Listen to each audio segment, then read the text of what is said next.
পৃথিবীর শুরুলগ্ন থেকেই ১০ মুহররম অর্থাৎ আশুরা বিশেষ গুরুত্ব বহন করে আসছে। তবে ৬১ হিজরির ১০ মুহররম কারবালার প্রান্তরে ইমাম হুসাইন রাদিয়াল্লাহু তাআলা আনহু-এর মর্মান্তিক শাহাদাত বরণ মুসলিম সমাজের হৃদয়কে ভারাক্রান্ত করে দিয়ে গেছে।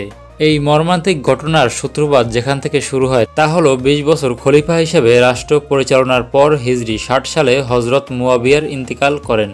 মৃত্যুর পূর্বে বসরার শাসনকর্তা হযরত মুগিরার প্ররোচনায় মুয়াবিয়া তার জ্যেষ্ঠ পুত্র ইয়াজিদকে খলিফা হিসেবে মনোনয়ন দিয়ে যান। এই নিয়োগ ইসলামের গণতান্ত্রিক নিয়মের পুরোপুরি বহির্ভূত ছিল।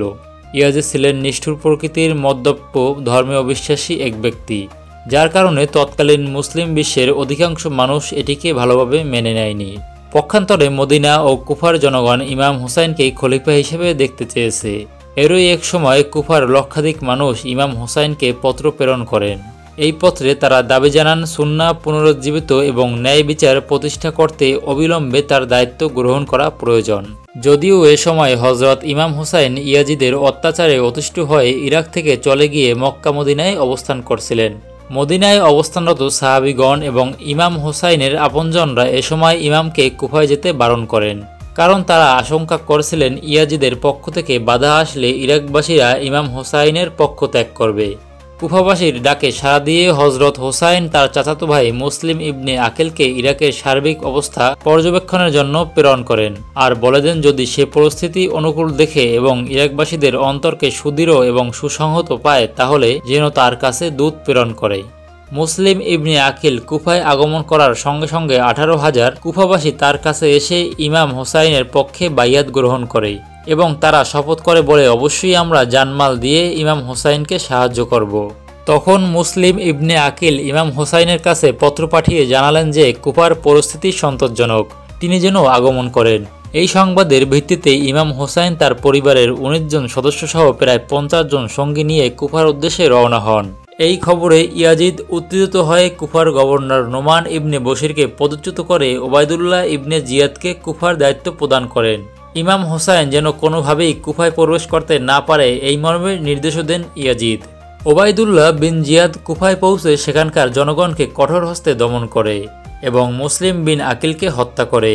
এরপর ইমাম হুসাইনকে প্রতিরোধ করতে ৪,০০০ সৈন্যের একটি বাহিনী প্রেরণ করে।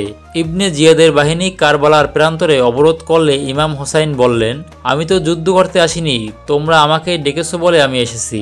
এখন তোমরা কুফাবাসীরাই তোমাদের বাইয়াত পরিত্যাগ করেছ, তাহলে আমাদেরকে যেতে দাও, আমরা মদিনায় ফিরে যাই অথবা সীমান্তে কাফেরদের বিরুদ্ধে যুদ্ধ করি, অন্যথায় ইয়াজিদের কাছে গিয়ে তার সঙ্গে বোঝাপড়া করি।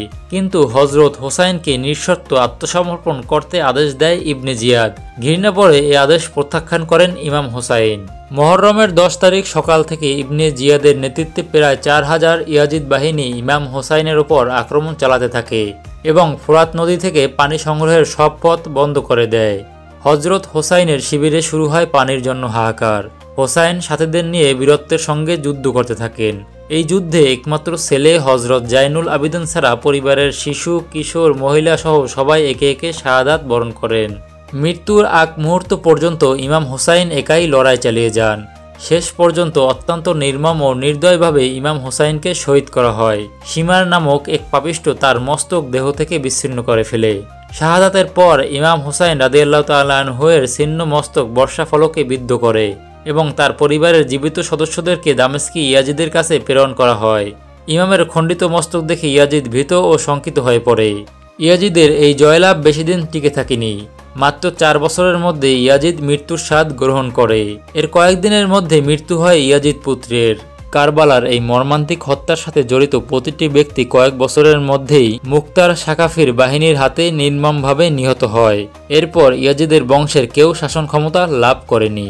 হযরত ইমাম হুসাইন আজও বেঁচে আছেন সত্য ও ন্যায়ের প্রতীক হিসাবে। তার ত্যাগ যুগের পর যুগ মুসলিম বিশ্ব শ্রদ্ধা ও ভক্তির সঙ্গে স্মরণ করবে।